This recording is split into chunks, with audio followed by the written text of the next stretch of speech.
This episode was recorded at COPA, Africa's leading contemporary music institution, situated at 14 Park Crescent, Riverview Office Park, Midrand.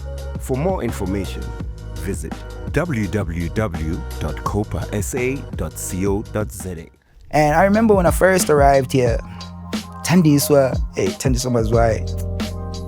If I wasn't like a strong dude, I would have cried, bro. I would have cried like a bitch. She used to tease me, fam. Every time she would tease me, fam. She would tease me. Because I was like, I didn't even know about a coconut until I came to Joburg. And then somebody called me that, like, yo, you a coconut. I was like, what? What is a coconut? It's like, yeah, you black outside, you white inside. The only other person that's sort of got the same motion is this Shebe guy. He's got the same motion as Brenda. Like, he's real. And he's not I think he's not choosing what to show the fans or share with the public. He shares his entire life, whether good or bad, like it's all out there. Just like, remember, we all knew about Brenda's life. There's nothing that was hidden about Brenda's life. This Tyler girl, she's done things that no one else has been able to achieve, if you think about it. And she's there, fam. And it seems like she's got longevity, because in the beginning I was just like, I wonder, But yeah, it seems like she's here to stay. And it's nice because, hey man, I've hated it for the longest time that, like, here we are, but globally, on the global stage, we were not represented. There were the 3 Nigerians that were there, and that was it. Like, no one else, just them, just the 3 of them. And it's kind of like disheartening, the fact that they don't really get along. I wish they got along and they actually formed the 3 kings. Which 3 Nigerians? Come on, fam. Davido, Wizkid. Oh, snap. Aish.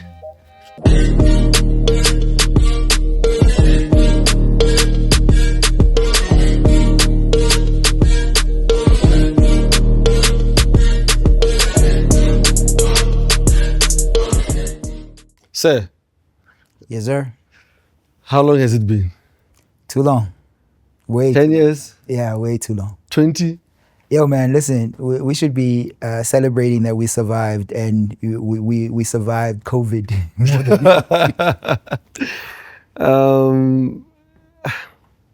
Obviously, I know you, right?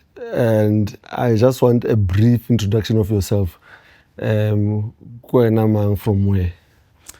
So, yeah, man. So, Kevin Mdubeki, come from a place called Port Shepstone on the south coast. I grew up there. Mom was a domestic, and and you know me, I was rough from the beginning. So she was just like, yo, you're causing a little bit of, smoke out there. Like, so come out here, come stay with me rather, So Sure. She brought me close, and that led to the English. I was introduced to English like very early. So by like mid 80s, I could speak English fluently, and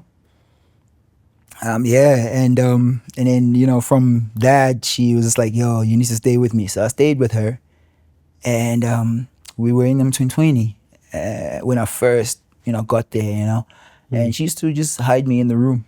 The white people didn't know I was there. For real? Yeah, she hid me in the room until one day the kid saw me. The kid went and told his mom. It's like, yo, there's a kid. There's a kid. So his mom obviously told my mom to bring me out so I can play with the kid. And I used to play with this kid and his brother. And in the beginning, obviously, like, this kid he's barking orders, man. And I don't understand what he's saying, He's telling me to do this, telling me to do that. Like, and I'm just like, yeah, man. And then, but like, the weird thing about it is, like, every day I would ask my mom, like, yo, what does this mean? What does this mean? What does this mean? So I remember some of the things that this kid was saying to me during the day, and then my mom would break it down. It's like, yo, this means this means this, this means that. So slowly but surely, I grasped it, I caught it. And then from there, we moved to Umzumbe. And when we got to Umzumbe, I think that was 86. If I remember correctly, it was 86. We got there, same thing. Yo, go to the beach during the day. I don't want the white people to see you. So like, I'd go to the beach and hang out on the beach during the day. The crazy part about this, right, is out of season. When we got there, it was out of season. when we got there, it was out of season. So out of season, Umzumbi at that time, I think was like what? Mostly like empty houses. It was all holiday houses. Like it was a holiday, destination where these white people, most of them are from Joburg. They have houses over there, like beach houses, Sure. So some of them would open those houses like every 3-4 months. Sometimes the house would be locked for 6 months. 6 months of the year, no one is there. So, hey man, so this is the town that we found ourselves in. And so I spend every day of my life on the beach, walking around, and the following year school started, right? This was before the school started, like the following year. Because we got there mid-year. Sure. So I couldn't start school. So yeah, and that was the first time I had my first run-in with white folk.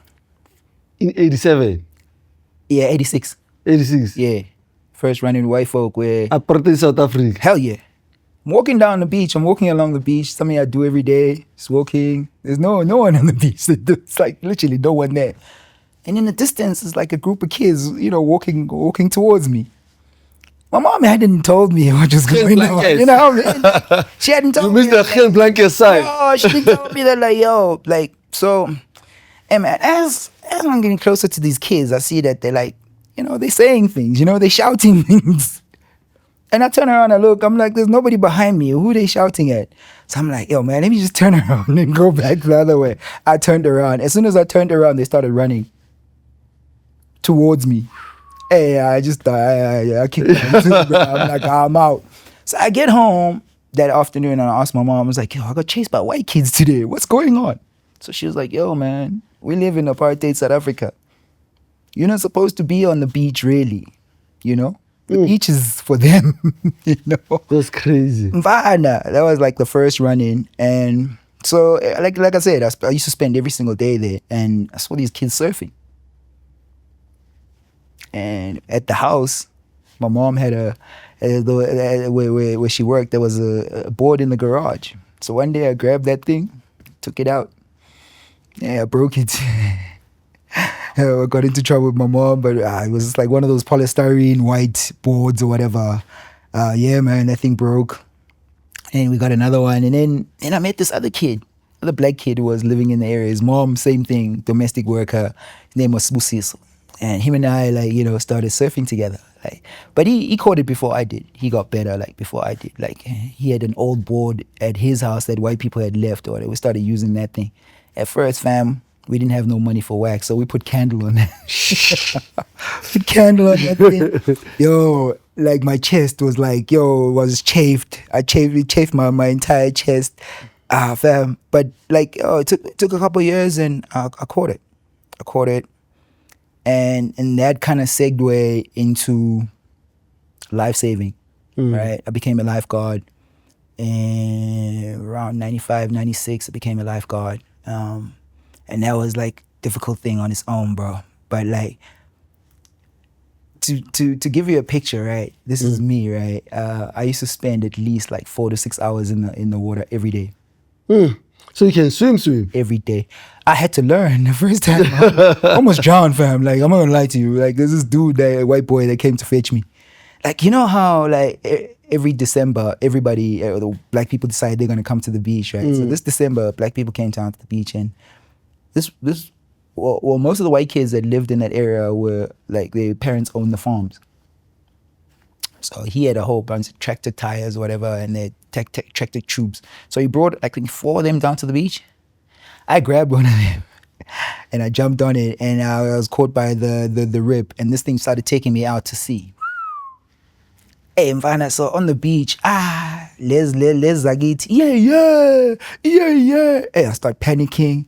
My heart rate starts increasing. I'm like, yo, I'm gonna die. I'm on this thing. I don't know how to get back. I didn't know how to swim at that time. Hey, so this cat just jumped in the water and he came and fetched me. He grabbed the thing and swam across, because you know how a rip works, right? It literally goes a certain direction, but when it gets out to sea, it'll either turn direction and go this way, or turn direction and go that way, depending on the winds, and there's a whole bunch of things that come into play. But yeah, man, I was caught in this current. And this thing was just taking me out to sea, bro. The ocean is dangerous, man. Homie jumped in and he came to fetch me, and we became people's, because he literally saved my life. I felt yo, that dude saved my life. So every day when I used to see him, I used to salute him. I was just like, yo, this dude, he held me down. So, yeah. And then again, so the surfing thing, one year, this lady comes up to me. She's like, she's so-and-so, and she writes for a magazine called Out There or whatever. And she would like to do like a piece on me, you know, because she sees me surfing every day. Like, and there weren't any black kids that were surfing at that time. And I used to, like I said, bro, I took that shit seriously. Bro. Every day I was there. Every day. Like, I loved it. I loved it. I can't explain to you how it made me feel. But, yo, being on a wave is like something else, bro. Like, just being in a barrel where you hear nothing but like, just like the sound of the water. Something else, bro. Almost got shot by a shark.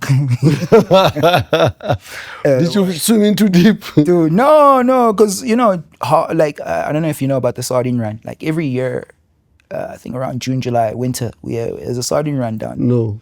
Where there's game fish, and then they usually pull out the nets, you know, the shark nets, right? They usually pull those nets out, and then they ban bathing. Bathing is banned along the coast. But hey, man, we didn't care about that. We still paddled out.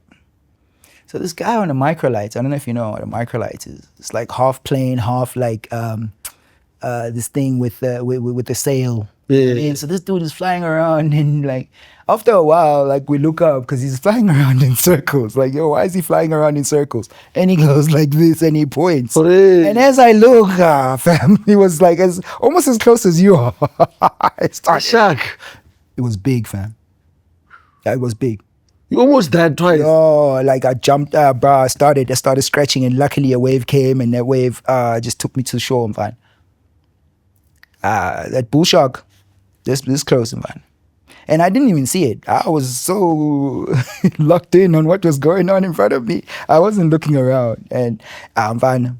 But hey, man, listen, I missed that life. I didn't even know why I came up here, but there's other reasons why. So, like, again, like I said, like that segue into this lady, she sits me down, we do this interview, and then the magazine comes out, and she comes down to the beach, and she gives me a copy, and I read it, and I was like, this is pretty cool. And then I get a phone call. So I go to the shop, right? There was one shop where everybody, you know, shopped, like in Mzumbi. It's like a, I wouldn't really call it a shop, really.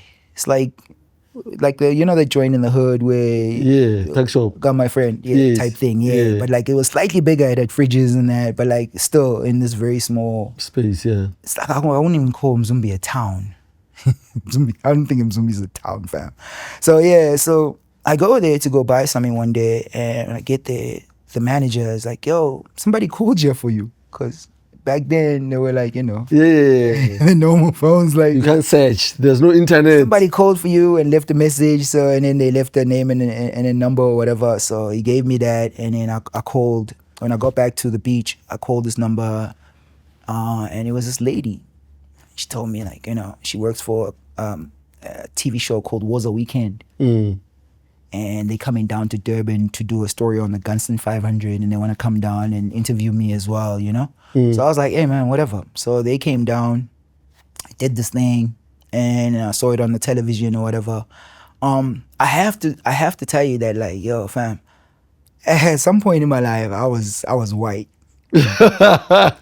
Some will argue you still are. I was white. As black as I am, I was white. It's as though like I used to forget that like, yo, yeah, for real. Trust me, I used to forget. And I remember when I first arrived here, Tandi was white. Yeah. If I wasn't like a strong dude, I would have cried, bro. I would have cried like a baby. She used to tease me, fam. Every time she would tease me, fam. She would tease me. Because I was like, you know, I didn't even know about a coconut until I came to Joburg. And then somebody called me that, like, yo, you a coconut. I was like, what? What is a coconut? It's like, yeah, you black outside, you white inside. But yeah, fam, like that was me. So when you first landed here, what were you here to do? Oh, so I first came here in December 97, right? So after the episode aired on television, It was a weekend. yeah, this lady calls again. She's like, yo, can you come to Joburg? We'll pay for you to come up. I was like, hey, I've never been out there. She's like, yo, come up. So I came up here, and then Urban Brew, right? They're like, yo, we want to hire you. We want you to be a field presenter on the same show that they had put me on Wars. Crazy. So I did this audition or whatever that December. I was supposed to be here for I think 2 or 3 days, but I ended up staying here for like a whole week. So when I get back to the beach, my boss was like so angry with me, fam, because I spent too much time here. So usually every year before season started, he would take a few days off. Because in season, fam, we were busy. We would work 6 to 6, every day, 6 to 6. So we'd literally get to the beach at just after 5, set up the beach. By 6 o'clock, the beach is open. We're ready for business. And then we shut down at 6 o'clock in the evening and then do some training on the beach. And then that's us. And then we'll probably go home. Like my life was that. Like literally when I was life-saving, fam, it was just like life-saving. And then I would go to school during the week. And then on weekends, it was life-saving. That was my life. But like out of season, obviously the hours were different. But like, I get there, this homie's like angry with me. So he put me down that year for the entire December. No days off. By the end of that December, I was finished, man. I had like heat stroke. Some nights I couldn't sleep because like you take in so much sun during the day and you absorb all that sun. And then at night, your body is just like hot, like hot, and you can't sleep. And it was crazy. So I come up to Joburg, bro, and the audition that they got me to do was to interview the Rose of Soweto. So imagine now, like you a youngin from KZN, you've never like been here before, and you've seen this dude on TV. You know he's a celebrity, he's a big time celebrity, and it's like you're meeting this dude for the first time. I didn't know that I had a nervous twitch. For real. Until they put me on camera in front of this guy to interview him. It was in Newtown. It was in Newtown somewhere. Yeah. In Newtown somewhere. I went out there with this white dude named Stafford. And then at the end of it, we were driving back to Urban Brew, and he's like, you're pretty good. You got the job. And he's like, the reason why you got the job is because I told you everything in the car on the way to the shoot, and you remembered everything, and you asked him all the things that I told you in the car. So that's part of being a good presenter, is you need to remember things. When somebody tells you something, you need to remember and actually now be able to form a question around that information that you received. So these cats are like, yo, man, wrap up whatever you need to do over there and come back up. So when I moved to Joburg, I arrived in Joburg on the 26th of January, 1998. Why do I remember that day? I don't know. But I remember that day like it was yesterday, because that's the day I literally arrived in Joburg with a bag filled with my clothes. I think I had 1,500 Rand in my pocket. Yeah, you're rich. And that's it. And I had a job in Joburg, and that's it. So you got the job? Yeah. And I came back in Jan. So I went back down, I worked the entire December, I quit, then I came up to Joburg. And then, yeah, man, and then the whole journey with television started, where I was the field presenter on Was a Weekend. And I remember the first time when I got there, the old man and I, Fats, I just clicked, bro. He was like, I felt like he was like my grandfather that I never had, Like, they were shocked. I think the first week I was there, I got him dressed in like record time. He was difficult, like he was difficult, like he was grumpy, like everyone like tripped. But as soon as I got there, I don't know, him and I just clicked. Bro, I got him dressed in like record time, and we were ready to shoot like in no time. And they were like, so this Jillian lady who was running the thing, she comes to me, she's like, how'd you get Fats dressed so quickly? I'm like, I don't know, we spoke to him, and, I helped him get dressed, and, and that's it. And I miss that cat, bro. He told me about like that theater side of Joburg, like, and he used to speak with that Tsotsital, that like, a lot of even Joburg in his heads. presentation, Yeah, all these Joburg heads used to, like, and now and again when I was with him, he would bump into somebody that's his age from his, like I'll be standing right there and I wouldn't understand a word these guys, because it's mixed with Afrikaans and like, fam, but like the charisma and just the interaction was just like something else. Was it a time when Tish Matthias was the presenter? Oh yeah, no. Wow. Bruv. yo, what a human being. What a human being.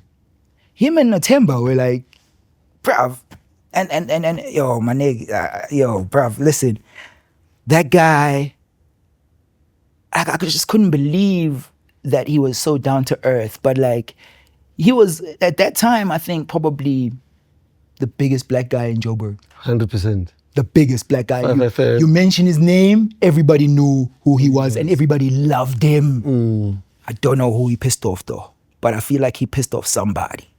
And they deported him. Yeah, I was heartbroken when they deported him, fam. I was heartbroken because that dude, what a lovely human being. Bruv. Yeah. I've worked with some amazing people, but because that's where I met Robert Marawa. Oh yeah. Because I was tasked with calling him and booking him every time we needed him. Because initially he was just a stand-in presenter. Because we didn't know what was going to happen, you know, with the whole, you know, Tish being deported and everything. That was crazy, fam. The fact that homie had a house in Northcliffe. Like probably one of the only first black dudes back then who had a house in Northcliffe.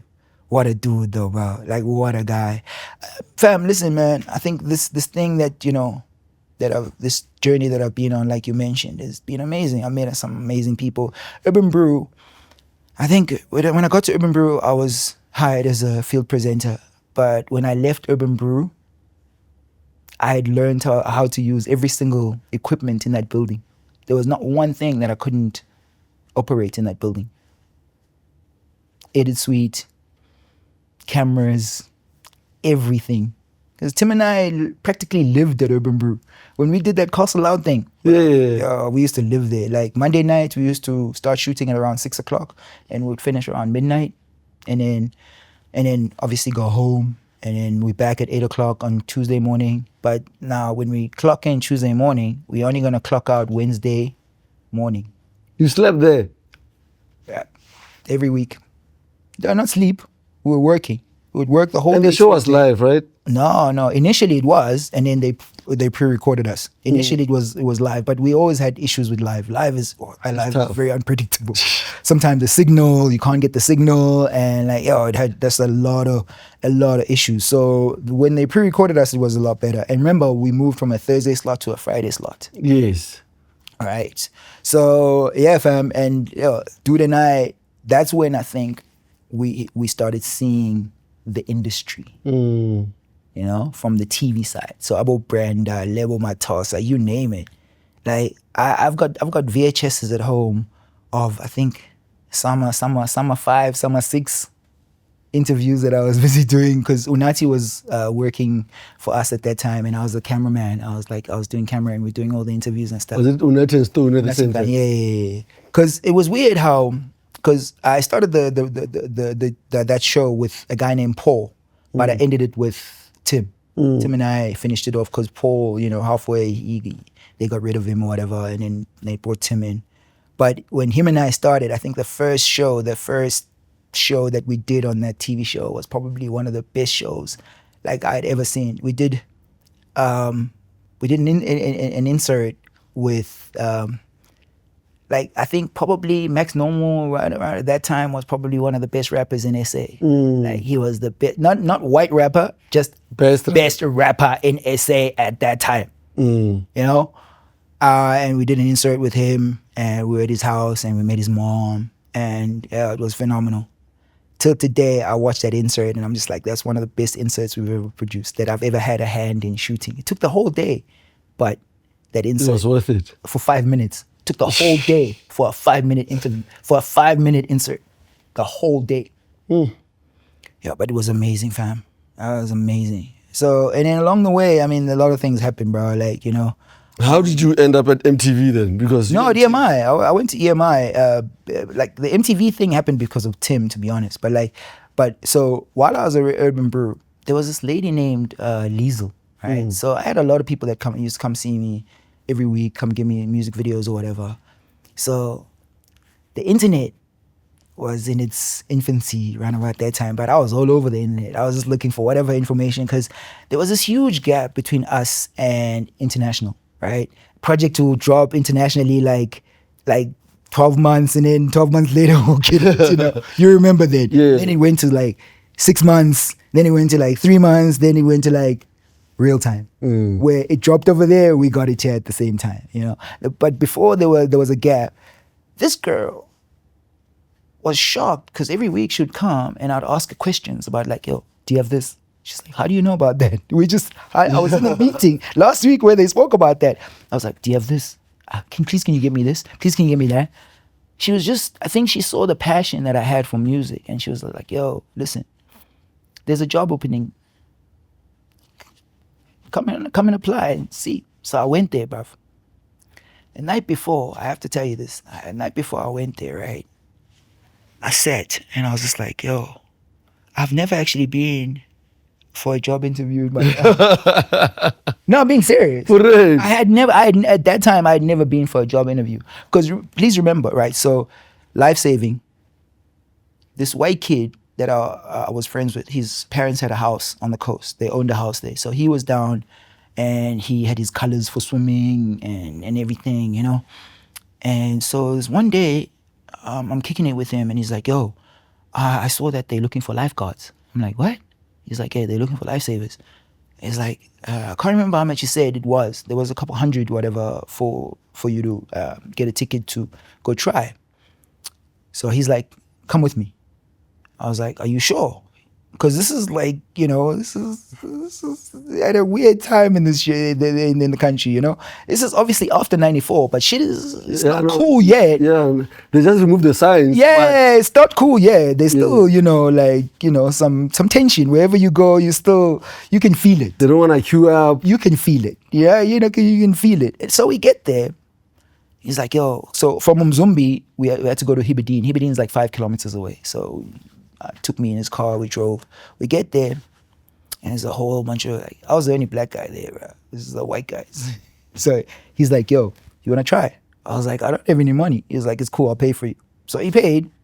So the whole thing it was a time trial.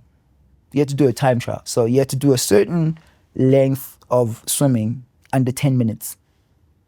So I think it was a 20 meter or 25 meter pool, and we had to do 20 lengths. Literally. That's crazy. So I jumped in and I handled, and I think I came in at 8 minutes. Yeah, I think I came in at 8 minutes. I drank the night before. As soon as I got out of that pool, I had to run behind the thing and all that alcohol. Like, hello. Yeah, fam. But hey, so dude lines us all up. He's like, all right, cool. If I call your name, that means you in. Called my name, fam. No interview. Called my name. So I go to him. I'm like, yo, are you sure? He's like, yeah. He's like, the money that you paid, I think it was $500 or $600. The money that you paid already covers the course. Because you got in now, that 600 Rand covers the course. And with the course, you get a manual and then you have to do practicals. And I think it was like a year. 6 months was practicals, 6 months was theory. And you have to do both. And they retest you every 6 months. Every 6 months, you have to go to a retest. But on the day of this thing, so there's a place called Winkelspruit, just outside of Durban, outside of Manzimtoti, near Manzimtoti. So we had to go there for the thing. We get there, fam. It's a whole bunch of white dudes. But not just white dudes. You know the fam, he's got his socks all the way up here. He's got the comb on the side. I said to myself, Ish, yo, if I pass today, it'll be a miracle. I was convinced I wasn't going to pass that day. But you know what? At the end of the day, after all the training that we did, like, the dude called me and he was just like, today, you were the strongest out of everyone. No ways. It's like, you were the strongest. Strongest swimmer, strongest on the belt. Because there's this belt thing that they used to use back in the day where it's like a harness. You put on this harness and you swim out to go fetch someone. But there's people on the beach that are going to pull you back, right? So on that thing, he was just like, you were the strongest. Homie, the dude that I was pulling was floating on the water.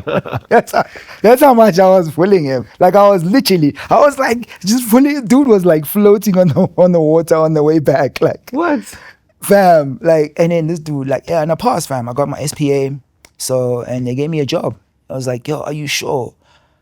But yeah, that was like probably one of the most difficult things that I've had to do in my life. So he starts me off, and I had to go to the beach now to be a lifeguard. And I think, if I'm not mistaken, I was the second black guy on the coast to get his SPA. Second. Innocent beat me to it. There's this guy named Innocent, I think it was from Umtolum. He beat me to it. He got his SPA before me, right?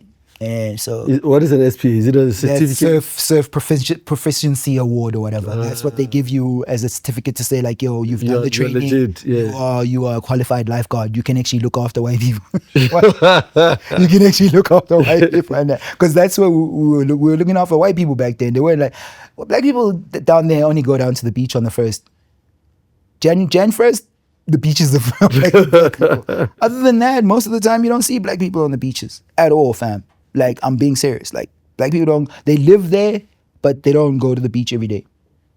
It just weirded me out. I used to go to the beach every single day. Like, whether it was raining, I've been there, fam. I've surfed when it was raining. I've surfed when there was like stinging needles, like where I was like being stung, blue bottles, jellyfish. Like, I've surfed in every single condition you can think of. And I was lucky as well. I traveled with surfing. I went down all the way down to Cape St. Francis. I did Jeffreys Bay. You know what I mean? Like, yeah. So in a way, surfing, like I said, segued into the television, TV, right? And then music. So the TV thing happened, and then while I was there, I just had this deep passion for music. Obviously, I started doing music television, right? So there's this other thing that they were doing for Metro Rail called On the Move. So we used to create content for TVs on trains, like to literally upload on there every day. So, and then we had a hip hop show that I did with a boy of mine named Lwazi, late. And so I think that kind of now like metamorphosized into a lot of other things. Because while I was at Urban Brew, I did Buzz, the dating game show. I used to be able to get all those contestants. Like, I traveled the country getting all those people on the show. And like I said, fam, like, fast forward now, we're doing this Cost Aloud thing. And this girl's like, yo, interview, job opening, come through. I go there. Like I said to you the night before, I just couldn't sleep thinking about this. It's like, yo, what am I going to do? The next morning, I woke up. I put on my 3/4. You know, if you know me, you know I used to wear 3/4 back then. I used to sag them as well, and I had an oversized T-shirt that I put on top, and I put on a pair of slops. To the interview? Yeah. At EMI? Yeah. Okay. I had a girl one of the girls that I was seeing at the time. Like, it was quite a few of them, but one of them had a car. So I told her I got a job interview the next day, and then she's like, yo, use the car. So I didn't have a license at the time. I was driving around Joburg for like 3 years without a license. I got caught a few times, obviously. I remember the one time I was going to Brenda's house, like there in Baklu. I turned right by Brenda's house. There's a stop street. And you get to the stop street, hey, there's cops right there. And these cats, you can tell when they're looking at you. Yeah. They're just waiting for you to, like, and I was like, let me turn right here. I turned around. I went around. Because I don't know if you know, Brenda and Rebecca used to live very close to each other. For real? Baklu, yeah. What's the beef real between them? I don't know about that, but I just know that their houses were very close to each other. That's crazy. Yeah. So, yeah, drove around Joburg like without a license for like 3 years. And even then, this job, fam, required that you had to have a license. I remember, let me tell you a quick personal story. I once applied for a job there, and I think you left, and the one thing that they said was, license. Drivers, yeah. Yeah, you can't. Yeah. You need to drive at this point. Yeah. Bro, the first thing, as soon as they hire you, keys, they give you a... When did you declare that you don't have a license? I never did. Wow. They just assume because they see you driving. I went in there, like I said, fam, listen, I was wearing an oversized T-shirt, 3/4, and I was wearing slops. In the interview, fam, I was slouching. Not lying to you, I was slouching. And I think there were 3 white people in that. Yeah, there were 3 white people. It was the same chick that I mentioned and two white guys. I had an interview with these guys, and they were like, yo, we like you. What did they ask? A whole bunch of questions about music. What music do you like? I have to tell you though that like, in 1987, I was introduced to metal. That's the first genre of music that I was introduced to. I was also introduced to hip hop, but the metal hit first. Like, you know what I mean? It hit quicker. So I was a metalhead, and I loved metal. So I started collecting all the bands. All right, so he's asking me about all this, and he was shocked by that. You're a black guy. You know so much about metal. You know artists by their names from all the bands, not just like from all the bands. You know them by their names. And they were like, yo, we need to have another interview with you with the MD. At that time, Irving was the big boss. So yeah, man. I meet the guy, and homie, yeah, he asked me like, yo, do you like Afrikaans music? I was like, nah, I don't like Afrikaans music. I was like, there's only two genres of music that I don't like. It's gospel and Afrikaans. What does gospel do to you? Doesn't speak to me. Doesn't speak to me at all. Sure. So he was like like, the biggest gospel artists are from KZN. fam, yeah, he was like, yo, don't worry about that. I'll school you. Sharp. But he's like, yeah, you know what? He's like, you're perfect. He's like, you perfect. He's like, if I wanted a suit, I would have gone and hired one. You're exactly who I want. And he hired me. Mind you, this wasn't for the local department, right? Remember at that time, it was international. Yes, I know this because every time you went to EMI, you upstairs with upstairs at the one side. downstairs the black people. You know what I mean? So CCP was downstairs. Yep. Upstairs is all everyone else. Yeah. So that's where I was, fam. I think we were on the first floor. I was on the first floor, promo. Yes. Because I was international promo. Yes. Right? When I first got there, I think they hired two of us at the same time. This other guy named Stefan. And they hired me, right? And I think the following year, early in the year, they went through a retrenchment thing, and they retrenched homie, and they kept me. And I really thought they were gonna chop me. And I'm thinking to myself, I just left my job. There was a cushy job that I was actually enjoying, because television was nice, fam. Yes, it was like the hours were crazy, but it was nice. You know, like we saw a lot, fam. Like we were there when Brown broke, we were there when Mendoza broke, we were there when Zola broke. Like we were there, fam. Like Tim and I were always there. Like when there's something happening, we were always there. In December, we're in the hood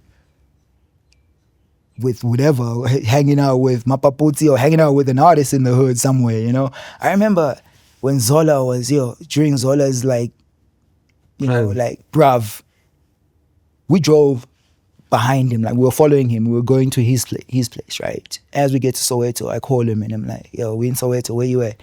He's like, yo, I'm what? He's like, where are you? I'm like, yo, we are near Bara. He's like, stop right there, I'm on my way. And he came and we followed him. He was in the crossfire. We were following him in this crossfire. Fam, every single person he passed waved at him. Every single person. Whether it was a child to an old person, it doesn't matter who it was. That guy, I've never seen that, like, like in a person where somebody just like really resonates with everyone. You know, you always get haters, but like this guy, it seems like there were no haters. You know what I mean? Like none. And I to a point, I actually believe that like homie should have been in government. Because he knew exactly. He was smart too. He knew exactly what we were going through. Yeah. He knew exactly what we were going through, and I felt that he would have been a good representative for us. The youth. For us. You know, like I really felt that, fam. Like it was further. I think it further got a stamp of approval when we were in Cape Town at the first AIDS concert. Right, the first AIDS concert in Cape Town. Diddy was out here. Alicia Keys. Usher, who else? I think that was it on the international side. Mendoza, Zola was on stage, Lebo also. Fab. You remember Fab Five Freddy? Yes. Yo, Fab Five Freddy was smitten with Lebo, fam. Wait, he was here? He was here, fam. We spent the entire day with him, like the whole day. This is back when he still had the TV show. Flip. The entire day with him. Yo, he was smitten. Like smitten. But like, yo, anybody who knows Lebo, that remembers Lebo, that Lebo ever like gave a hug to, would remember that Lebo, fam, I still miss. I've never been hugged like that in my life by anyone. That girl. Fam. Ah, the boy. Yeah, so we're in Cape Town. There's this whole thing happening. Diddy's out there, you know, and Mendoza. Diddy was wearing the New York Yankees jacket, and Mendoza was trying to do a swap. And Diddy's basically breaking it down. It's like, yo, you have to either play for this team or be a member of someone who's in this. Do you know what I had to do to get this? Nah, I can't do that with you. You know what I mean? We can't. So it was interesting. It's just like, yo, Alicia Keys, beginning stages before Alicia blew up and became the Alicia that we know today. Like, yo, fam, I stood this close to Alicia. Yeah, she's fine, fam. Yeah, she's fine, fam. Plus, reverse yomhlaba. An interesting thing that happened when we were in Cape Town covering that whole thing. Tim and I were walking around. Remember, I don't know who told me that, but like somebody at Urban Brew always said that like you must always have a camera with you. I always had a camera with me because you just never know when there might be a situation where you need to film something. So Tim and I are walking around Cape Town. We were walking around with cameras, you know, and we bumped into Common. How? Common was there with Erica. Erica was performing at the North Sea Jazz Festival, right? And he had come out with her, and we bumped into him. And we sat him on the pavement and did a dope interview with Common. Killer interview. Where's that interview? Or the Playboy interview? Fam, you know what? Like Tim and I will sometimes like talk about that. Like that him and I filmed the whole Kwaito run, the entire Kwaito run from start to finish. We filmed it. And we left all those tapes at Urban Brew. And you know what they did? Do you know what they did? They reused the stuff. No! You know, I'm jumping up and down like this, but I have a similar challenge where at some point we have to delete some footage. Yeah, man, we had interviews at Brenda's house where Brenda actually like just was a normal person. Wasn't their superstar Brenda, just like normal. Fam, I've been lucky in the sense that like Brenda, every time I called Brenda always showed up. You had Brenda's number? Brenda always showed up. No, I managed his number, obviously. Brenda didn't have a phone. Really? Like, you really think that Brenda would have a phone? Come on, fam. Listen.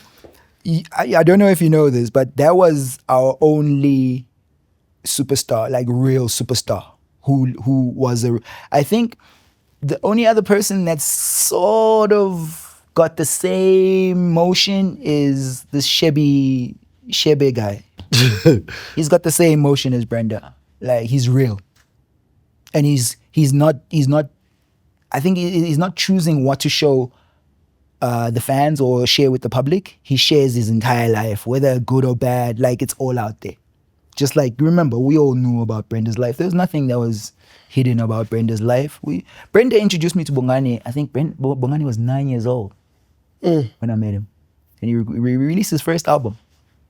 First album. Was 9 years old when he released his first album. And he was with Les, believe it or not.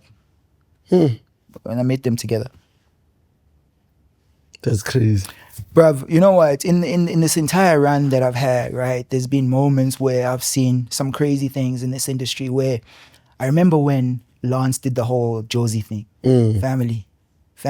I was around there, right? Family. So I remember Shimani, the group was called Shimani ETC first. I don't know if you remember this. I remember the guy. What are you talking about? I remember the guy. I remember the guy. Shimani was part of... Dude! What a dude as well. Like, yo, fam. Yeah, no, I mean, you know what? Like, we've seen, like, Crazy Lou was probably Like I remember Lou and I used to ride around Joburg on scooters when scooters weren't really a thing. I had this yellow scooter that I got from this British guy before he left, and then they stole it. I was devastated when they stole that scooter, bro. They stole that scooter. But yeah, I had this yellow scooter, and Lou and I would run around Joburg. He didn't have a license. I had a license because the guy who his brother owned Urban Brew. He forced me to get a license for the bike because I was riding around without a license. And he called me one day. He's like, "Come here." Like, "Where's the license for that thing?" And he's like, "Give me the keys." I gave him the keys, and then he's like, "Go get a license, and then when you bring the license, I'll give you the keys." I thought he was joking, bro. Do you know why I got that bike? I almost died. I'm in a taxi from Auckland Park to Randburg, right? And it's going down Barry Herzog. I don't know if you know Barry Herzog, right? When you hit Greenside, just after Greenside, there's that corner that you hit right there. Like this corner like hits like this. This guy, the traffic light obviously was green, and he comes flying, and the door just swings right open, fam. Had I not been like leaning against the frame of the car, Yeah, God. I would have gone flying out of that taxi, fam. And then I was just like, this is it. That's the last day. That's it. No more taxis for me. And then the following day, it's as though the ancestry or the universe heard me. This guy comes to see a boy of mine that I worked with, and he's like, "Yo, man, I'm going back to the UK, and I've got this moped that I came here with, and I need to try and sell it." I'm like, "How much you want for it?" He's like, "I want 3 grand. I was like, "Would you take 2.5? He's like, "Yeah." Got that thing for 2.5. I remember when we shot the video, Oh. when he fell, yo, everybody laughed at him. Like, yo, it's crazy. I was thinking about it yesterday, actually. The in Soweto. Yeah, on that. What was that thing? Like the early scooters. Yes. Because these electric scooters are literally that back in the day. Yeah, it has a small engine. Yeah, and you had to like, Yes. I remember that day. You shot the behind the scenes. Yeah, I was there the whole day. The whole entire fam. You know, like this morning, I found one of the notebooks that I used to use at EMI. Sure. And I was going through it, and I found like a whole press thing that I had organized for Jabba with dates for radio, dates for interviews, like literally everything all detailed. Because as much as we were the international department, I still helped a lot with CCP and what was going on with CCP. Because, I mean, remember Jamali was signed to international, and yes. I pushed them. And they later also did the thing with Squatter. I also saw that, and that was crazy. I remember when they did that JV with Squatter. Oh, fam, like, you know, like, but the one thing that I'll tell you, right, is that I don't know about you, but with me, though, right, Josie had that thing where, you know how some artists will, like, put it out there that, like, yo, you can't perform after me. Josie had that. The energy that Josie would literally, like, you know, build on stage. Come on. It was almost. I remember seeing them at the West concert. It was difficult to follow those guys and try and match that same motion. Come on, fam. They would shake the whole room, and literally, I felt like they literally lifted up the crowd and just like let everyone levitate. Cooley had that too. What was that dude's name that used to be his hype man? KG. Nah. Before. Lighting complexion. Yeah, chubby. What's that dude's name? He became AK's partner at some point. AK used him too. Yes.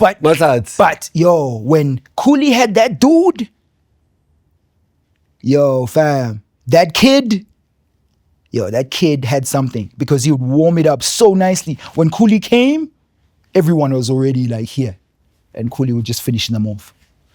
Fam, like, and then now, like, you look at these performances or these, what they call performances today.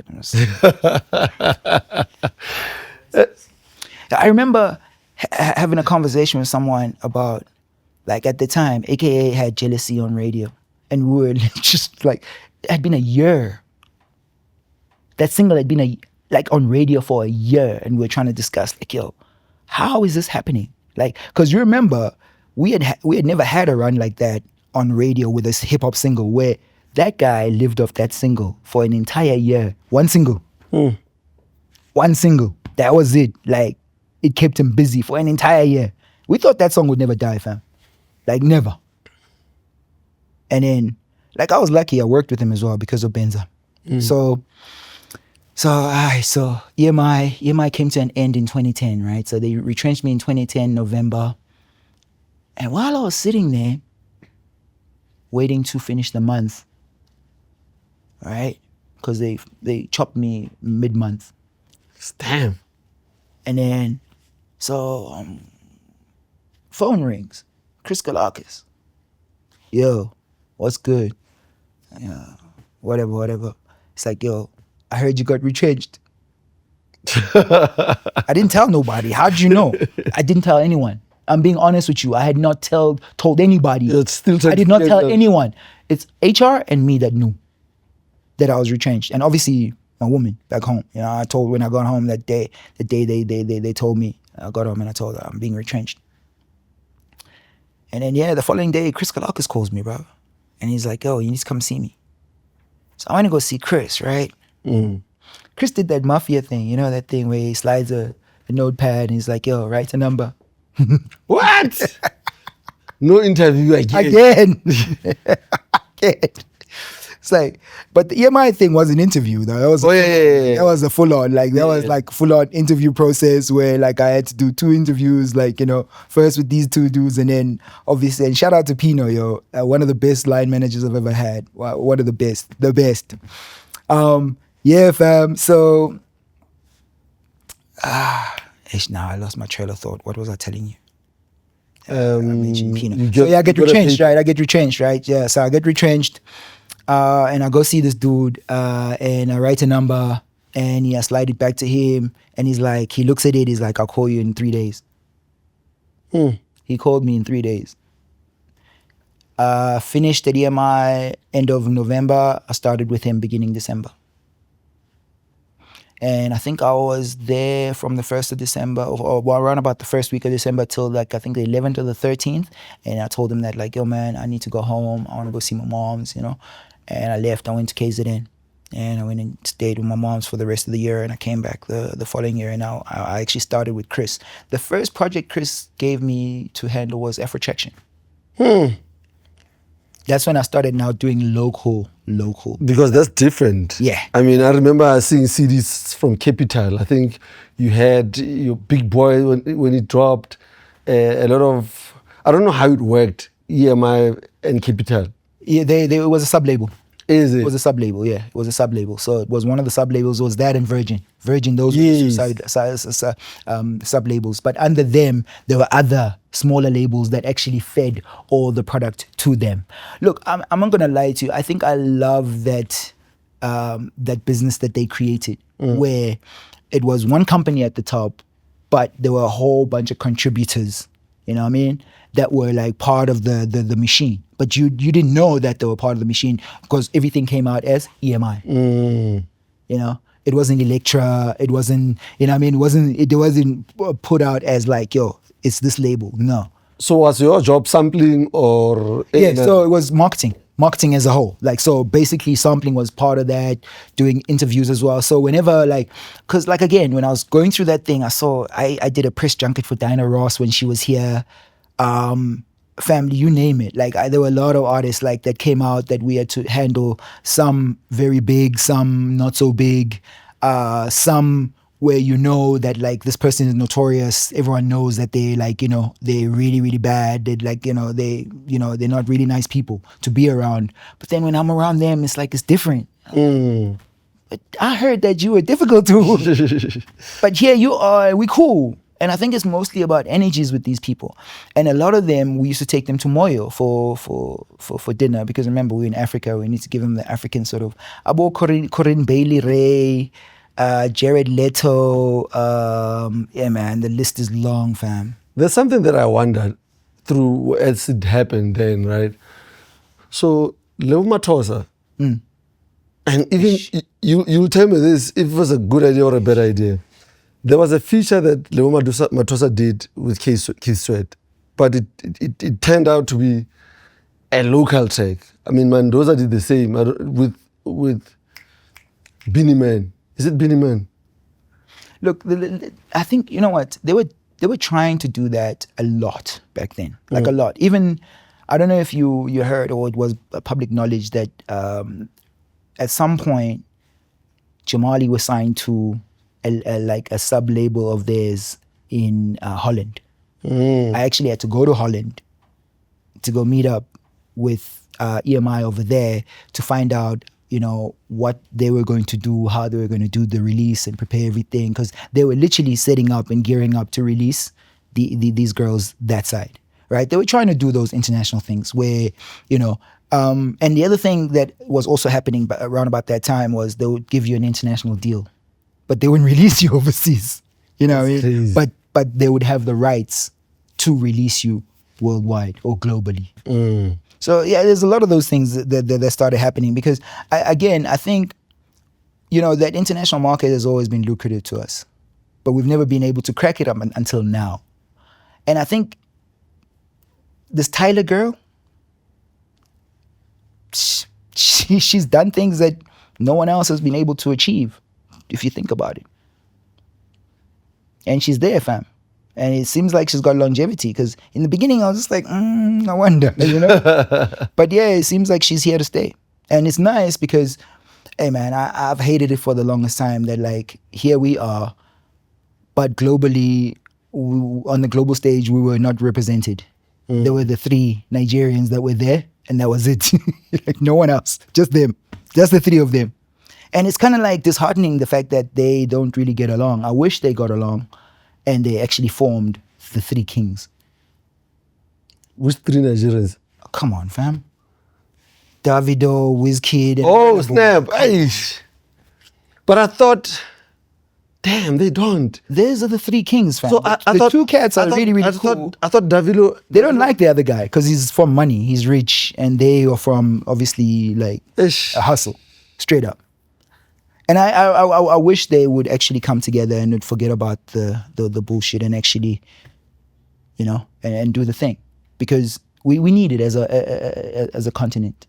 We need it, And it's sad that like because I was looking at numbers as well. Like I was just checking numbers and I was like looking around and to think that their artists are sitting on the millions of streams monthly on Spotify, and at that time when I looked at our guy was sitting on 600,000 a month. Their guy is millions. Our guy was sitting on 600. But again, South Africa has never really had that relationship with music.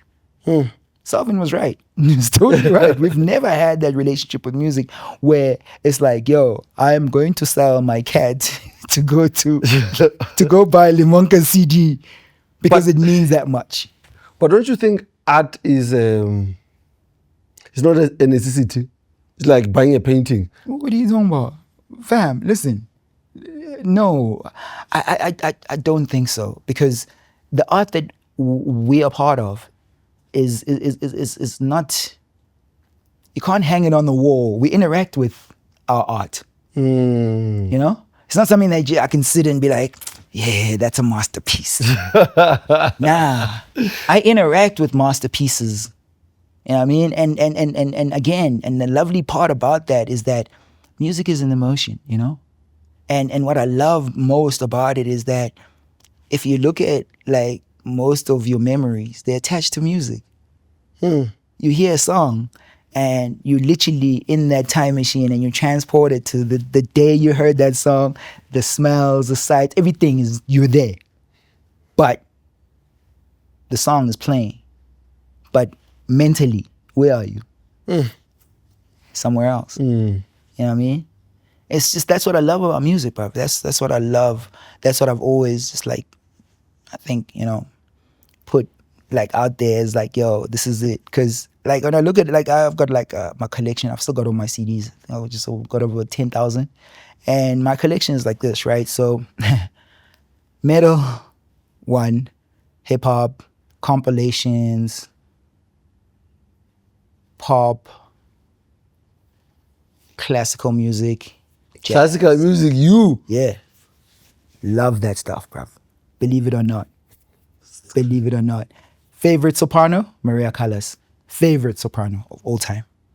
I've read the books, I've collected the music, And then on the other side, fam, I think in 2006 I jumped on a plane and I went to Germany and I went to a metal concert, like a festival for an entire 4 days. I was at a metal festival for 4 days. Germany even? In Germany, all by myself. How many black people were there? Because Germany as a country, I bumped into one halfling. because He was a mix. You bump into I bumped mixed into a race, mix. Yeah, mix. Well, one guy mix. But the day I got there on a Thursday because I caught a train from Holland to Germany. All right. When I got there, when I got in, I asked the guy because I took a tent from here and I camped. I didn't stay at a hotel. I camped at the festival. So I used to shower and I spent all 4 days there with fam. Every night, every day, there's some white girl getting at me on something like, well, what's up, man? Low hanging fruit and plus this chocolate. You know, the darker the berry, the sweeter the juice, all that, you know. Every day, fam, every day I had to like, you know, ditch some white girl who was trying to like stay with me in the tent. Every day. And it's just crazy how, you know how many like black dudes they're like, yo, love to be with a white girl. But they don't understand that like most of the time, them girls, you can't chase them like black girls. It's the other way around. They gotta like you. Not the other way around where it's like, hey, what's up? I like you. I love you. Yeah, nah, it doesn't work like that. Which artist do you think while you were at EMI you were jealous or fuck? Why Mutwana, this person was not signed here? And yeah. Okay, so, all right. Get a phone call, right? So we used to receive international phone calls all the time. Sure. Right? So LA, obviously, that's where Capital was, right? Yes. So I can't remember who it was. I think it might have been what's this girl's name now? I forgot her name. An American chick. She used to do PR that side. So she calls me to say that like, yo, we are in the process of doing a deal with this artist called Kanye West. Fam, I've never been that excited like in my life because obviously I already knew what Kanye was doing and the fact that these guys, he even mentions it. I don't know if you, on that one track, he mentions that like, yo, Capital backed out on the deal or whatever. On Big Brother. Yeah, he mentions, no, on one of the albums, I think it's like, it's the first album, right at the end. Here's to the rock. Yeah. It's the Rockefeller, whatever, on that song. That's why I'm a big that song. So he mentions it, that like that the whole thing with EMI, and bro, I was so excited, and I was just like yes, and then a couple weeks we got a newsletter saying that like the deal didn't you know it fell through. The deal didn't happen, and I was just like yo, bro. I was, you know, I don't think I was ever more excited to work anything like as much as I was excited to work that, right? And a couple of things happened. Like I remember Slum Village put out their, I can't remember what album it was, but like I remember taking that album to radio. This was 2005, right? I can't remember what year it was, but like two things happened, like two things, right? That was like new in the industry that had never been done before, right? Especially to me anyway, like let me talk about me, right? So first, Fister's Mixwell is at Metro FM at that time. He's the head compiler, right? So I go see him at the 8th floor there, right? I see homie, I give him the joint, he bumps it. I can't remember it was one of the big singles on that album. He bumps it and we chop it up. I present all the other joints because like that back then we had to present music. So you had to read the biography before you left to make sure that you knew about each and every project and most of the time you go out maybe like 3 or 4 projects that you're going to sample radio with, right? And in the same bag, there's like a whole bunch of CDs for the library. We had to sample the library, fam. Every week I had to sample the library, and Media 24, like every publication there was, we had to like sample everybody. Sowetan, you name it, we sampled everybody, right? So I leave homie's office, I jump in the elevator, I go back downstairs to the ground floor, whatever. I get to the ground floor, I walk out, I get to the whip. I was driving a white Clio at that time, right? And he calls me. I thought I forgot something in his office or something. He calls me, he's like, where are you? I'm like, I'm just getting in the car. He's like, turn on the radio. The song was playing. I just gave it to him, not even 5 minutes, and he put it on. So that now brought up a whole bunch of questions, right? That whole thing of like, oh no, when you sample a song, it has to take so many weeks. We have to have a listening session. This is wada. But here I am. I didn't have to jump through any of those hoops, and this guy just played the song on the radio. I go to YFM. Was at Y at that time?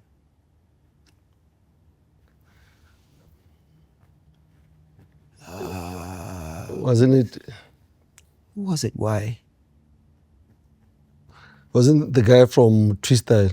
Yes. Iggy. Iggy Smalls. Yeah, Iggy was there. So Iggy played this song, right? Unati Nkai was still at a show at YFM. Family, she played the song while I was there, right? Because I gave her the CD, I gave everyone CDs, because I could give everyone CDs, you know? She played the joint and she repeated the joint live on air. She was like, aye, it's too nice, we're playing it again. I never ever heard that on radio ever, where a DJ actually repeated a song.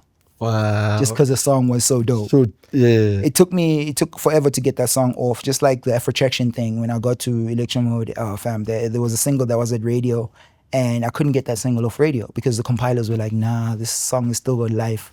That's when compilers were still running the game. Like, I have to mention that, fam, that like when I first got in, radio would break music.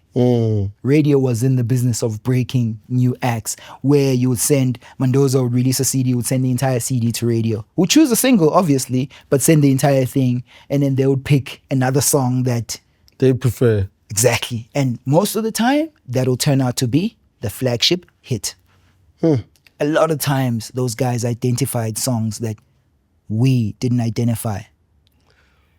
And that's where the A&R side of it comes in, because again now, just like I was telling Selvin, right?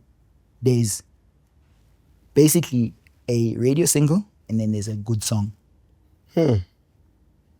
As an artist, how do I know a radio singer? I'm about to tell you, right? So how I went about that whole thing, right? Especially when I was doing most of the local artists, right? This is after like 2013. Right, after the artist management stint. It was a little artist management stint for a little while. After that, Dimples came to Electro Mode, and Chris had started me on the sampling. Chris started it. I'm not gonna lie to you and say like, oh no, I started sampling local artists. No, Chris was the one who was like, yo, let's start putting out local artists, because these guys don't know how to package their music for radio. So let's offer it as a service. And one of the first clients was Raphael Benza when he picked up AKA. And for AKA's, I had to resample first 3 AKA singles, right? And then dude I think I was charging like 3.5 at that time per single. And then he bumped it up, and Benza was like, nah, I'm not gonna pay that much. So he bounced. 3.5 what? Grand. And at that time, Benza was like, nah. For a track? Yeah, for a single to go to radio. But remember, that was like, because to print singles back then was cheap, and Chris already had like, you know, the thing happening. So, and sometimes we'd bundle artists, right? So, but you never bundle like artists. So, like you couldn't send 2 hip hop tracks together, because obviously they obviously compete. So you'd send Afropop and hip hop, or pop, R&B, you know what I mean? Always mix it up. So yeah, man, we send this music to radio, and obviously do the phone calls, do the follow-ups and everything. And I remember Dimples came and he inquired about it. And then he's like, I don't want to give the money to him. Let me give it to you. Why don't you do the thing? So I went to Chris. I was like, yo, Chris, what do you think about me starting this thing as a business and doing it as a business? He's like, go for it. For real? That's how you started doing? I was like, go for it. Radio sampling? Yeah. Like, go for it. And I went back to Dimples. I was like, yeah, all right, cool. You said cool. So Dimples was like, here's 15 grand. Let's go. And yeah, so I think I sampled all of Dimples' songs, like every single one, like everyone. And I would say top clients out of that whole thing, Ricky, Anati,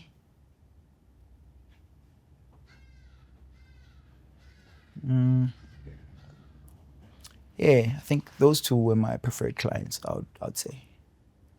I mean, I remember the whole Ricky thing, right? So Ricky calls me. He was in Holland. He calls me. He's like, yo, I'm in Holland. I'm coming back. I need you to help me with some stuff. So he comes back, and I think he went to Motif, did that whole thing with Motif. And I didn't know the backstory. I don't know if you know the backstory of what happened with Ricky and Motif. No, I know what happened, like what everybody saw, like how he left. Yeah, I'm talking about how he left. I didn't know about that. Okay. But did you know what Dumi apparently did? No. No. Okay, so this is how I heard it years later, after Boss Zonke did what Boss Zonke did, right? So homie hits me up. He's like, Kev, where are you? I'm like, I'm at the SABC. He's like, can you come to my house? I was like, cool, where do you stay? He's like, I'm in Randburg. I'm like, I also live in Randburg. He's like, all right, cool. I'll see you this afternoon. I went to Ricky's house. I think it was around 4 o'clock in the afternoon. He was there, you know, Main Road in Randburg. Yeah. Yeah, you know where is it Mike's Kitchen? The Mike's Kitchen that's on there, just before you get to Bryanston. So yes. Before you get to Bryanston. Between Bryanston and Randburg, Sandton and Bryanston. Yeah, it's there. There's a along that road, right? So he lived at that traffic light. You go down those long trees there. He lived in the complex on the other side of there. So I land there. He had built a little studio in that spot. So we go in there, and he plays me this joint. Pasonke, agana mali une. I'm like, damn. And he's like, Kev, what do you think, man? Do you think you can do this thing for me? I'm like, yo, I don't know, man. It was like, he has a strategy. It's like, I got a strategy. So once you put it out, I'm gonna like create a phone line and I'm gonna let people call me, right? So I'm like, all right, man, let's go. So I took the joint. He paid me. I went. The first spot I went to was, because at that time, Nati and I, we were good. Like, he was my dude, you know? Like, I called him. He was like, come up. So I went to his office, got there, and played him the joint. He's like, man, Kev, I don't know. Kev, I don't know. He's like, I don't know. It's like, where does this joint fit? Because, okay, Lemonka, you need to understand that, like, what I think helped me have a long run like I did when I was sampling music was the fact that a lot of the times you need to listen to radio.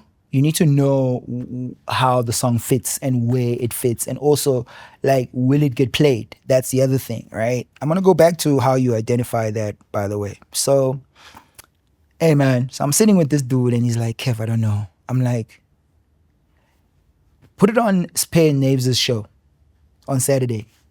They were still on Metro, and they had the Saturday late afternoon. Kings of the Weekend. Yeah. They had that slot. And I was like, yo, put it on their show. Let's see. And he's like, okay, cool. I left his office. I went downstairs. I went to Spare. I was like, yo, Spare, I've asked this cat to put a song on your show. Please hold me down. He's like, it's Ricky's single. Played it that day. From that day on, they played it. And now I'm finding that song became the monster that it became. So now, years later, I can't remember who told me the story that, like, so Ricky exited Motif because of something that happened between him and Stogie. And apparently Stogie thought that song was pop. I say apparently because this is what this guy told me, that, like, and that made Ricky leave because he felt that they didn't have confidence in his music. Mm. You know, and like this is the guy who told me this is he says the email was sent to the entire company at the time, like everyone.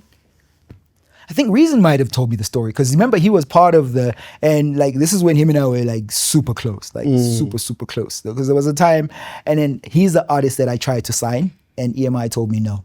Reason? Yeah. A couple times, and they were like, "Nah, hip hop is not really a thing in South Africa." Nah. He was the first person that I went after, and I wanted to sign. Anyway. The other artist that I wanted to sign was Molly.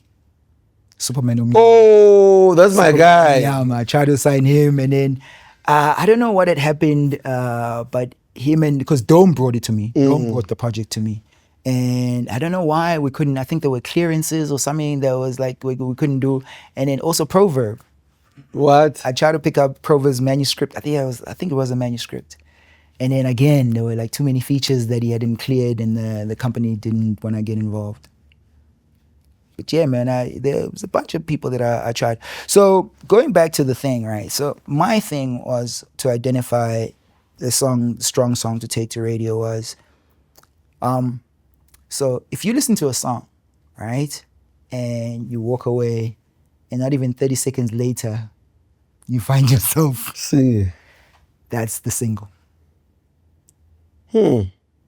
So how do you sample that to figure out if this is a song? Fam, listen, radio for me. Not for radio, like my mom, like who do I play this song to? Oh, everyone. Everybody. You have to try everyone. Everyone, and look at the reaction. You have to start with the family. You have to start with family. People that you trust. And then go to people that you don't trust, that you don't necessarily have a relationship with. The other thing that I used to do back in the day was go to, like every time I pour gas at a gas station, just call the guys and be like, yo, come listen to this. What do you think? Because you're going to get a pure reaction, and it's going to be authentic, and it's going to be real because they have no relationship with this. Unlike me, who I've been sitting with this thing for time, you know? And I'm used to it. I know it's going to work. But like now I want to see if other people are going to vibe with it. And then, so when I released Ricky's Sondela, Polokwane radio stations hit me up. They were the first to hit me up and say like, Mvana, tell Ricky release the classic. I called Mikado and I told him, Mikado, his compilers are telling me you released the classic, Mvana. This joint is a classic. And you know what? They were right. You play Sondela today, sounds like it came out yesterday. It's fresh as a daisy. It's crazy. It's crazy. That was the only song that I've ever put out that was not a radio single, but was a good song. It was solid. Mshoza forced me to put out Aina Chorus. I love that track, by the way. Fam, I was on the fence. I was like, Mshoza, I love that track. I'm sorry. I was like, Mshoza, this is not gonna work. She's like, it she worked. was like, Kevin, It worked, Kevin. Kevin, every time I perform the song, people go mad. Shut up, release the song. And but for me, the genius in that track is Haina Chorus was the actual chorus. Fam, working with that girl, Haina Chorus. working with Is that the girl, actual chorus. working with that girl was phenomenal. Like, I don't think anyone's ever given me that much respect in this game, like as much as that girl like gave me respect. When I first put out Abantu Bam, and the reason why I wanted to put out Abantu Bam more than anything was just because when I heard that song the first time, Squire played me that song. Before we had the meeting with Mshoza, Squire sent me the song. And I listened to the song and I'm like, you. Fam, that joint, that was like one joint that I can say to you that I was privileged to release. That joint in Sidlukotin, I was privileged to put out those joints. You pushed Sidlukotin? I put out all of Ricky's songs. The only Ricky song that I didn't push was when he signed with Sony. After Sony, like, so last song that I pushed for Ricky was Sidlukotin. But wasn't Sidlukotin with Mabala Noise? I don't know. My deal was Ricky. Ah. I didn't deal with anyone else. Like, bro, listen, man, I got a whole list. Even Nasty C, hell no, I released that joint. Like, it's a lot. I literally worked with everybody. Casper's Mama, I made it. Yeah, I put out that joint. But you see, when you sent me that thing, you spoke about A&R, right? So the reason why we find ourselves in the space that we find ourselves today, where these cats are they can just release whatever they want, is because that is the one thing that's lacking. They don't have somebody who can actually tell them the truth. They're like, nah, this is not the joint. And the first time I managed an artist, I had to tell him. I chose the songs. I told him that, like, yo, this will work, this will work, this will work.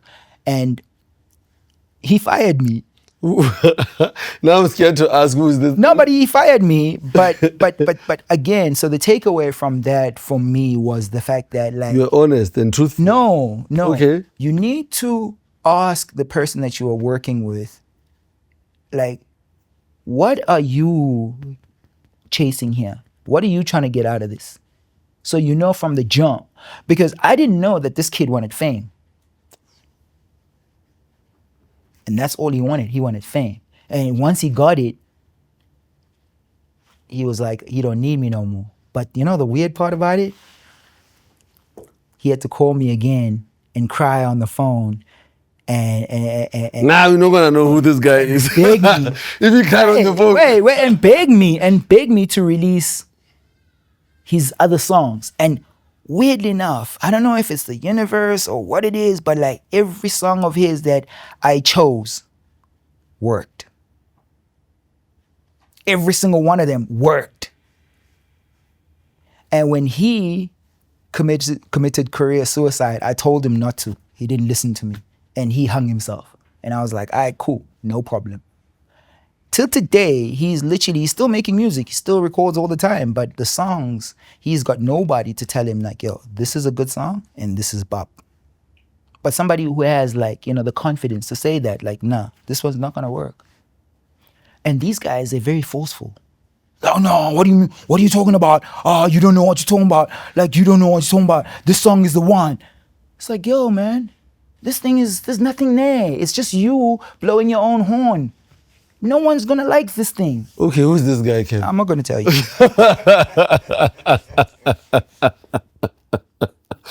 Ladies and gents, Kevy Kev. Thank you so much, my dude.